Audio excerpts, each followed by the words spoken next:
You spent 13 years in a classroom. 13 years. 5 days a week, 6 hours a day. Sitting in those chairs, staring at those boards, memorizing everything they put in front of you. You learned that the mitochondria is the powerhouse of the cell. You learned what year Columbus sailed. You can still probably solve for X. You know the periodic table. You know the branches of government. You know the themes of The Great Gatsby and how to conjugate verbs in a language you don't speak anymore. 13 years. And then you got your first paycheck and had absolutely no idea why $14,000 had disappeared before you ever touched it. Not one teacher explained that. Not one class covered it. Not one day in 13 years was set aside to prepare you for the document that was going to define your financial life every 2 weeks for the rest of your working years.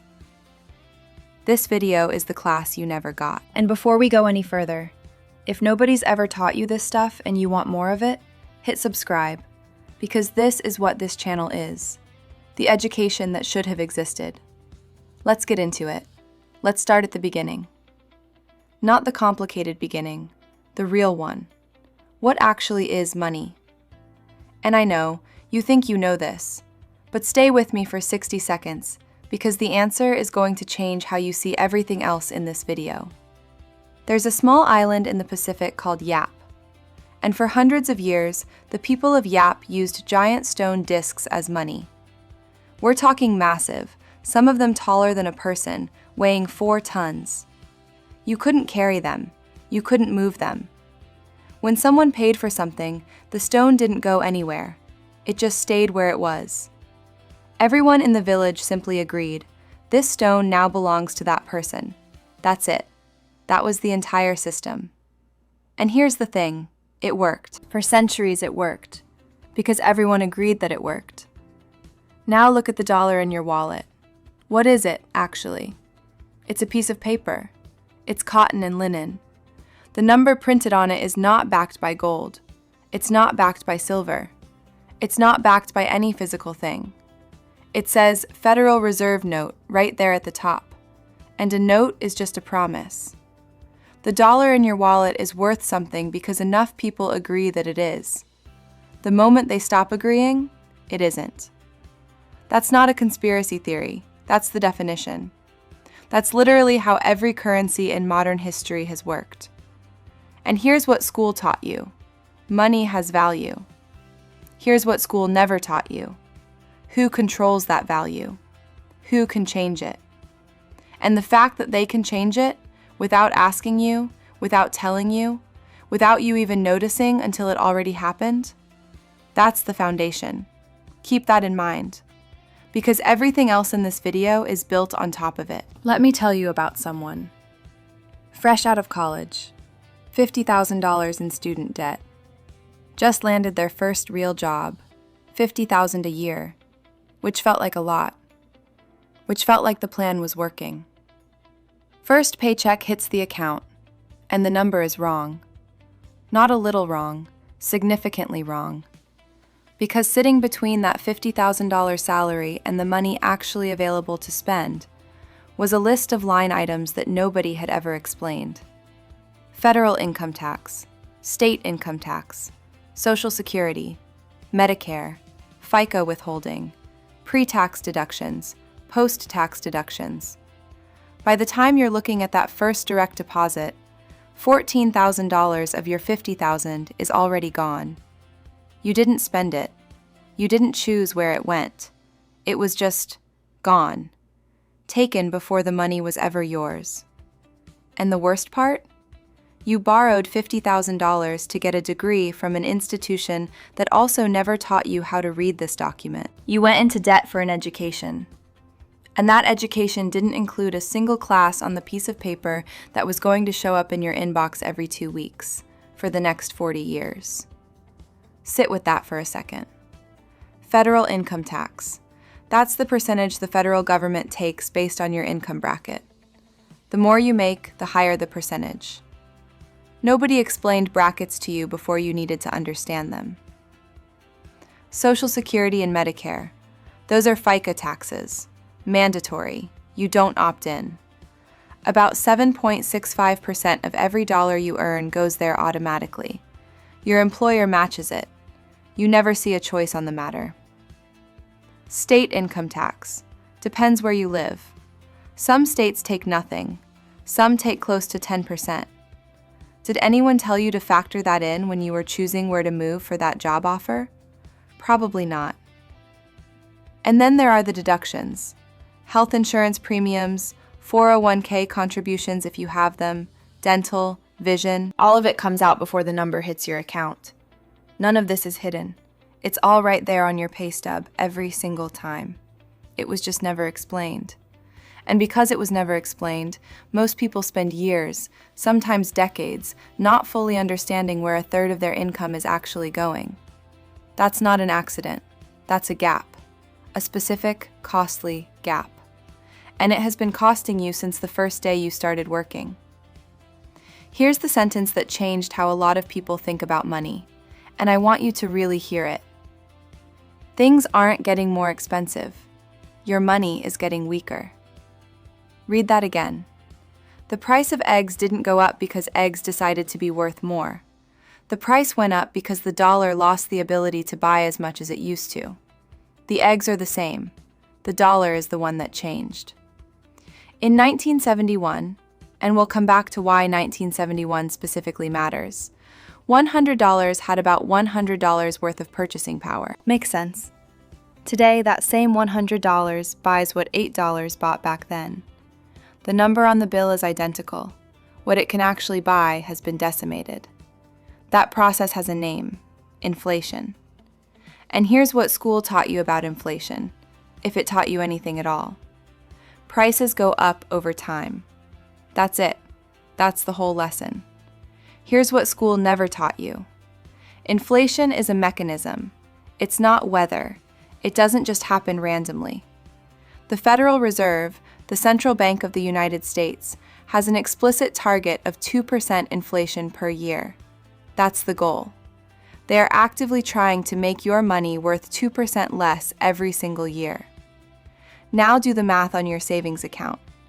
If inflation is running at 2% and your bank is paying you 0.5% interest on your savings, which is generous by recent standards for most basic accounts, you are losing 1.5% of your purchasing power every single year, silently, without a notification, without anyone calling to tell you.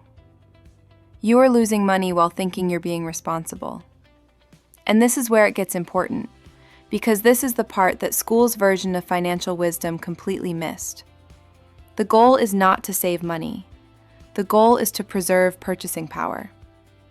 Those are two completely different things. And in a system designed around inflation, they require completely different strategies. Saving cash feels safe, and in the short term it is. But over 10 years, 20 years, 30 years, holding cash is one of the slowest ways to lose wealth in this system. School told you saving money was smart. Nobody told you that in this system, holding cash is one of the slowest ways to lose it. The saver pays. The borrower benefits. Not because the world is unfair, because the rules of the system make it work that way. And you can't play a game well if nobody ever showed you the rule book. If you're still here and this is making sense to you, leave a like right now. Seriously. It helps more than you can imagine. And if there's anything you want me to explain better, drop it in the comments. Let's talk about banks. Because you have a mental image of how they work. And I need you to set it aside for the next 3 minutes, because it's wrong. Not slightly off, fundamentally wrong. Here's what most people believe. You deposit money into a bank. The bank holds it safe. When someone needs a loan, the bank lends out some of those deposits, collects interest, and that's the business. Your money. Someone else borrows it. Bank takes a cut. That's not how it works. Not even close. Here's what actually happens when you walk into a bank and take out a $10,000 loan. You sit down, you sign a contract. The banker types $10,000 into your account. And those $10,000, did not exist before that moment. The bank didn't go into a vault and pull out money that someone else deposited. They didn't transfer funds from another account. They didn't move anything from anywhere. They created it, right there, in real time, with a keyboard. Your signature on that contract is what brought that money into existence. And the moment it exists, the bank starts charging you real interest on it. Interest you will pay with real hours of your real life, for something that was conjured out of nothing 5 minutes before you signed. This is called fractional reserve banking, and it's not a secret, it's in the textbooks. It's how the entire modern financial system operates. The Bank of England, one of the most respected central banks in the world, published a paper explaining exactly this.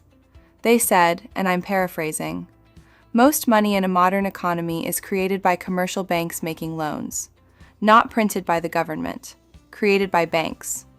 Every time someone borrows, Think about every loan you've ever had or will have. your student loans, your car payment, your mortgage someday. Every single one of those transactions created new money. New dollars entered circulation the moment you signed. How was that never a class? How was that never on a test? And then consider this.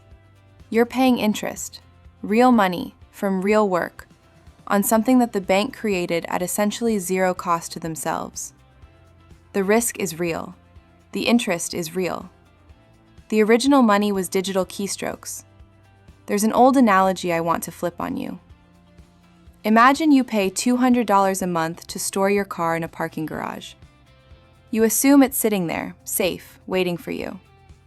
Then you find out the garage has been renting your car to strangers every night while you sleep, making money from your asset, without telling you. That's the banking relationship most people have with their deposits. The system was working, just not primarily for you. And again, this is not illegal. This is not a conspiracy. This is the documented, official, entirely legal structure of modern banking. It just was never explained to you.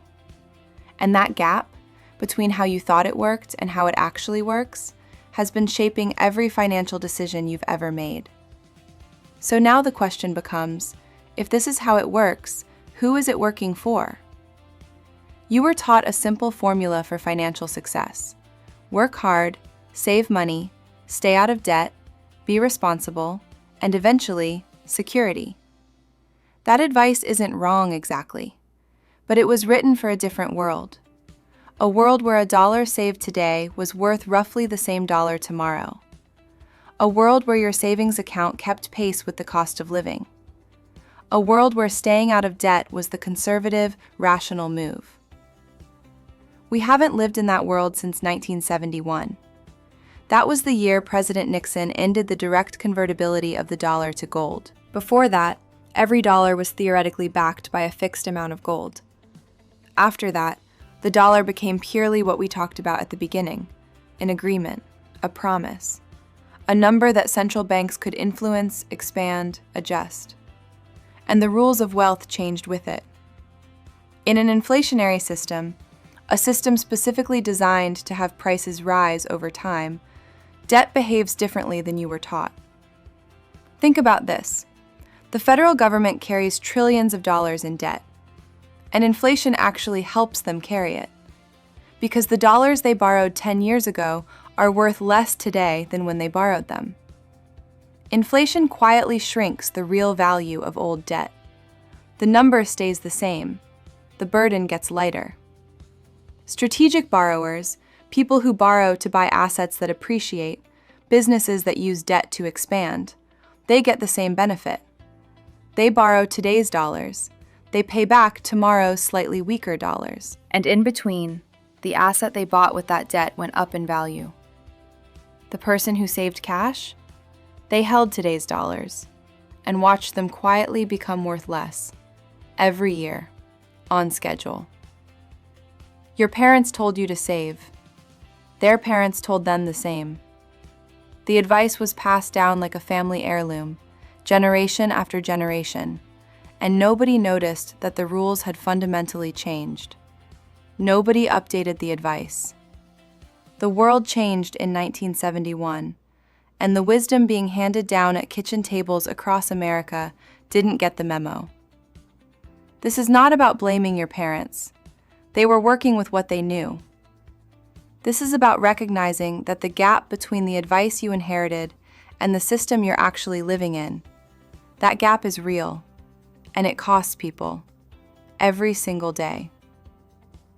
So here's what the curriculum should have looked like. In 4th grade, you should have learned that money is an agreement, not a fact, not a law of nature, an agreement between people, and that agreements can be changed by people who aren't you, without your vote, without your consent, sometimes without you even noticing. In 8th grade, you should have learned how to read your pay stub. Not algebra, not the quadratic formula, your actual pay stub, before you ever received one. You should have walked into your first job already knowing what FICA meant, already knowing what federal withholding was, already able to look at that document and understand exactly where your money was going and why. In 11th grade, you should have learned the difference between an asset and a liability, not the dictionary definition, the real one. An asset is something that puts money into your pocket every month. A liability is something that takes money out. Your car is a liability. A rental property is an asset. A savings account losing to inflation is a liability in slow motion.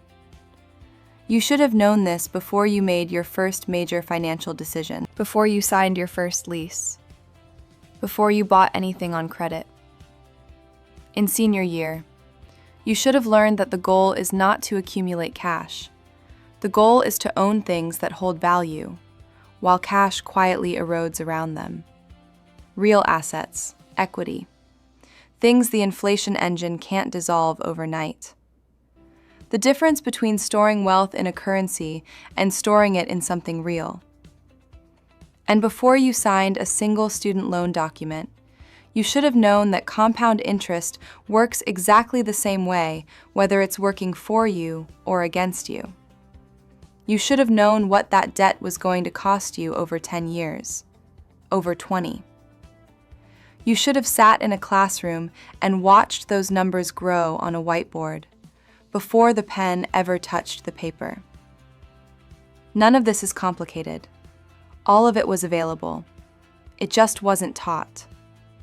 And that gap between what you knew and what you needed to know, that gap has a price. It shows up in your bank account every single month. You didn't miss these lessons because you weren't paying attention. You missed them because they were never on the curriculum. Because somewhere along the way, someone decided that 13 years of mandatory education didn't need to include a single serious conversation about the financial system you were about to spend your entire adult life navigating. That is not your fault. But what you do with this information, that is yours. The people who built this system understood it. They understood it deeply, specifically, and deliberately. The people who consistently thrive inside it, not by luck, not by inheritance, but by design, they understand it too. They know what money actually is. They know where their paycheck goes and why. They know how inflation works against savers and helps strategic borrowers. They know that banks create money and what that means for how debt functions. They know the difference between holding cash and holding value. And now, so do you. That doesn't mean the road is suddenly easy. It doesn't undo the loans or the missed years or the decisions made without the right information. But understanding the system is the only way to stop being moved around by it without knowing why. The next video goes deeper on exactly what you can actually do with this, the specific moves that make sense inside a system you now understand. Link is right here. But before you click anywhere, share this video. Seriously. Someone in your life is still operating on the old curriculum. A younger sibling, a friend, someone who just got their first real job and has no idea why their paycheck looks the way it does. They shouldn't have to figure this out alone on a Tuesday night at 32 years old. Send it to them. And if this landed for you, drop a comment. Tell me what hit hardest. And hit like. It's the simplest way to tell me this is worth making more of. I read every single comment. See you in the next one.